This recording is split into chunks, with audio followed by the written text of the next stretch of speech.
of trillions to the point of they have police departments around the world acting like they're toadies. When they should all be in jail like Bernie Madoff or Ken Lay. And we've got their agenda, by the way. In fact, will you reprint me the agenda we got the Drudge link to yesterday? I forgot to go over their front agenda, but there are other agendas there at play as well. Paul Watson gets in Wednesday. He's reporting just across the ocean, across the English Channel from London.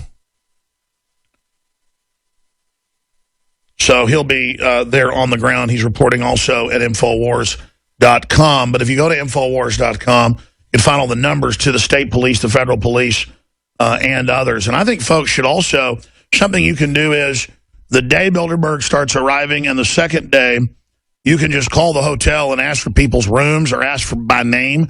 And one morning, it was 6 a.m. My hotel phone rings. I'm about 8 miles from Bilderberg in Virginia. And this guy gets on, he goes, I'm hacker such and such. Turns out it was a well-known famous hacker. I go, how'd you find out where I'm staying? He goes, I have my ways. I'm never going to air this. It's too incredible. But I want you to hear what I just recorded. And he puts it on the line of him having like a 2-minute conversation with David Rockefeller. His assistant gets on the phone at 6 a.m. He called me at 6 a.m. It was like 5:30. He wakes David Rockefeller up, puts David Rockefeller goes, excuse me, I'll be back in a moment. This is David Rockefeller. I know his voice. You hear like a toilet flush. David Rockefeller comes back in and has a discussion about, well, who is this? He's like, well, I mean, I'm such and such. I'm concerned about global government and all this. He's like, well, yeah, it's what's needed, actually, and we're working towards it. It's epic audio. And that hacker has got that audio and never released it. By the way, you know the Free Syrian Army, the electronic Syrian army that counters the Al-Qaeda, ISIS, Salafist army is really just made up of a whole bunch of people. But the word is it's actually folks inside the U.S. military and NATO. You've already heard some of those folks on air saying the whole thing's a criminal operation to arm Al-Qaeda. That's now breaking big in the news. Again, devastating victory for freedom. But now they have hacked Army.mil and other major sites and just put the message up there, don't fight for Al-Qaeda. ISIS is Al-Qaeda. Your government's funding it. Right as that hit newspapers all over the world. I mean, this is a devastating victory again against the globalists. To go into stable, democratizing countries, or to go into our ally Egypt, overthrow it, and then put head choppers in charge to blow up every church in the country. I mean, that ought to tell you something about who's running the show, folks. And it's got our military really, really waking up. So good job, globalist. We've got a huge second hour lined up for you. Anytime now, our reporters Rob Dew and Josh Owens reporting from Austria at Bilderberg 2015, maybe calling in either by phone or video Skype as they go look for the federal police that have showed up at their hotel when they were gone, wanting to know about their YouTube videos and wanting to talk to them, and we're basically upset. They've gone through checkpoints, you name it. So look for that to happen. Ex-U.S. intelligence officials confirm secret Pentagon report proves U.S. complicity in creation of ISIS. That's from Zero Hedge. According to newly declassified U.S. document, the Pentagon foresaw the likely rise of the Islamic State. That's something they released after it got leaked that they're running it. Oh, we've got to take your rights because Al-Qaeda might attack you when they're running it. That's what ISIS is. Report, Pfizer hid link between antidepressants and birth defects, just like they hid the link to mass murder and suicide. G7 summit, President Assad could face exile in Russia, and the West plan to tackle ISIS in Syria. That's their excuse to occupy Syria after they take Assad out, is to take out ISIS they put in charge. Then ISIS will be given part of Syria and part of Iraq as the original payoff plan. That's why the military admits they're not allowed to bomb any real ISIS in vehicles. They're given once a week or so a brick building to bomb just to make it look like they're actually fighting them.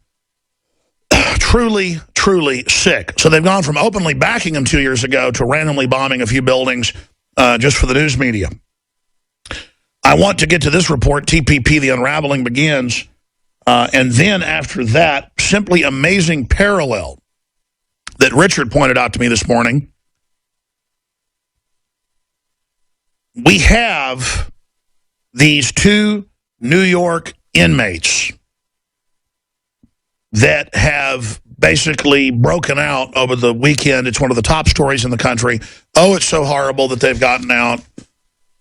Oh, we're all in so much danger. One of them killed a sheriff's deputy. The other one beat somebody to death. It's clearly an inside job.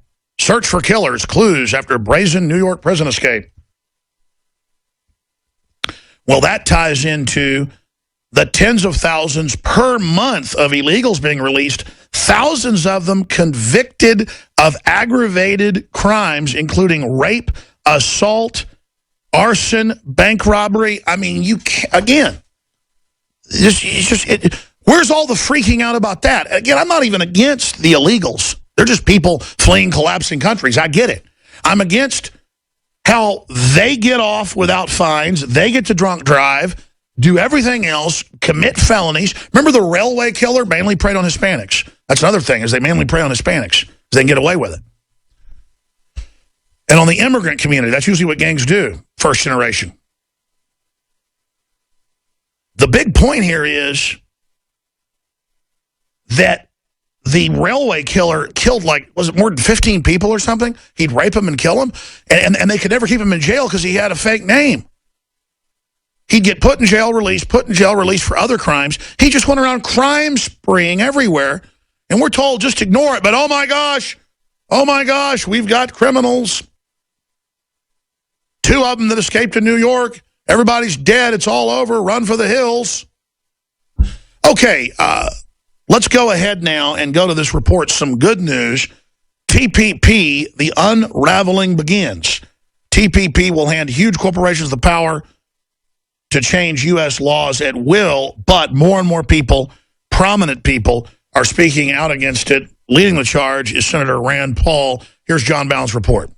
The Trans-Pacific Partnership trade package is beginning to unravel, with more prominent voices slamming President Obama and the Republican leadership over the secretive deal that threatens to cost American jobs and hand big corporations new powers that would violate national sovereignty. House Majority Whip Representative Steve Scalise of Louisiana and Rules Committee Chairman Representative Pete Sessions of Texas refused to reveal to Breitbart whether they had read the TPP agreement, but still said they would support the Trade Promotion Authority and allow President Barack Obama to fast-track the TPP. Lawmakers claim that TPA is separate from TPP and that they will review the final TPP agreement before it is considered by Congress. However, as Matthew Boyle explains, this explanation doesn't wash. A vote for the TPA is a de facto green light for the TPP, since there is essentially no way to halt a trade deal once it has been fast-tracked.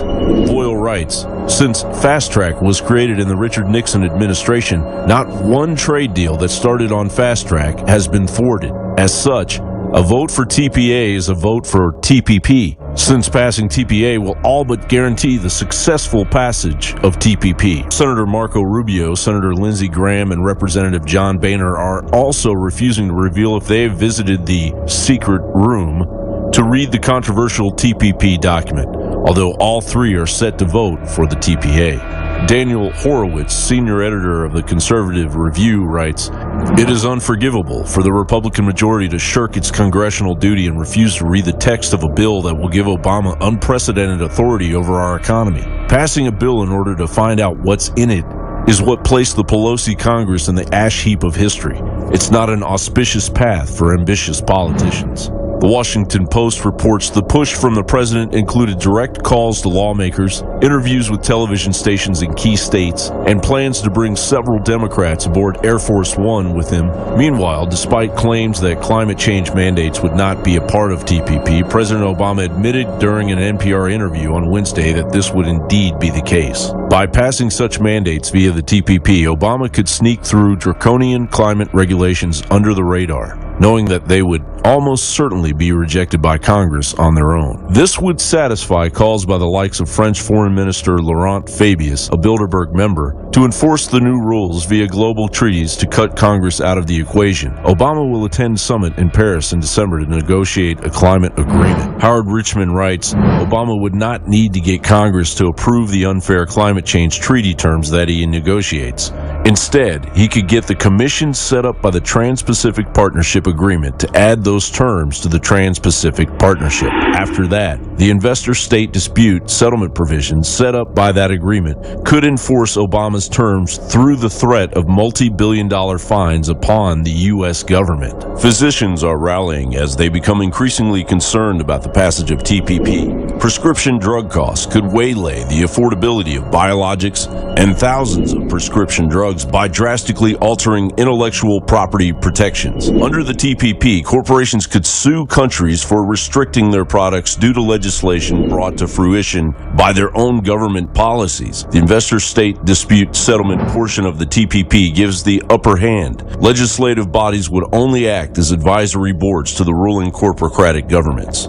Most recently, the World Trade Organization Tribunal ruled against the United States in a NAFTA suit brought by Canada and Mexico that claimed the U.S. country of origin labeling law, which requires foreign meat to be labeled as such, is an unfair and illegal trade practice. The WTO's May 18th ruling was the fourth time in 3 years that the global court had ruled against COOL, even though U.S. courts had ruled that COOL is legal. Faced with WTO penalties and threats of retaliation, the U.S. Congress is now considering repeal of COOL, and American consumers may soon lose the ability to discover if the meat at the grocery store or restaurant is U.S. raised or from Mexico, Brazil, or China. Critics of the TPP assert that the trade deal will cost American jobs and give huge corporations the power to change U.S. laws.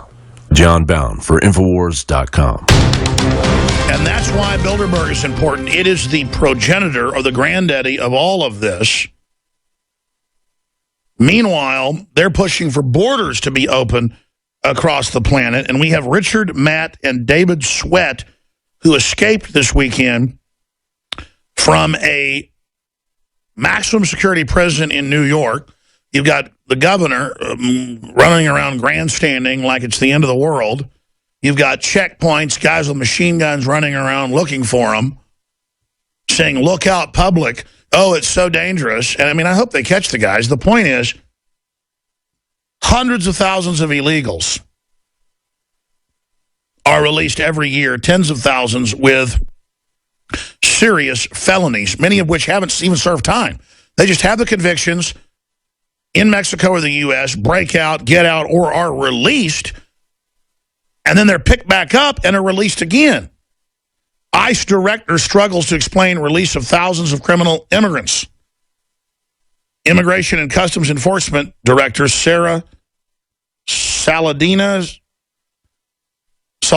thank you for helping me, guys, struggled to explain the reasons behind the Obama administration's release of thousands of criminal immigrants when pressed by Lamar Smith, Republican of Texas. In the fiscal year of 2014, ICE released 30,558 convicted criminal immigrants. Did you hear that? 30,000 plus. Convicted of 79,059 crimes, allowing them to walk free in the U.S. And, folks, we're talking about everything you can imagine. But then two guys get out, and it just shows how controlled the media is. Any U.S. newspaper that reported on Bilderberg, it's newsworthy, it's pertinent. Drudge would link to it. It'd be one of the top stories. It would cause a national debate. You'd win a Pulitzer Prize because you're the mainstream media. If you did it, you'd get a Pulitzer Prize, not the people that worked on it for 40 years. And I think that's fair because you're the mainstream media and you're God. Well, not anymore. But see, they won't do it because they're controlled. And they know it's a, quote, career killer to report on the real shadow government.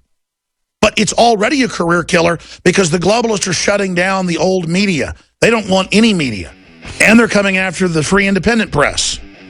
So why have you destroyed yourselves? Why won't you report on it? Once Bilderberg kicks off officially on Thursday, there'll be some cheeky, snarky joke articles. Or if I talk about China getting caught selling babies in gold foil and make a joke, hey, I bet you're eating that inside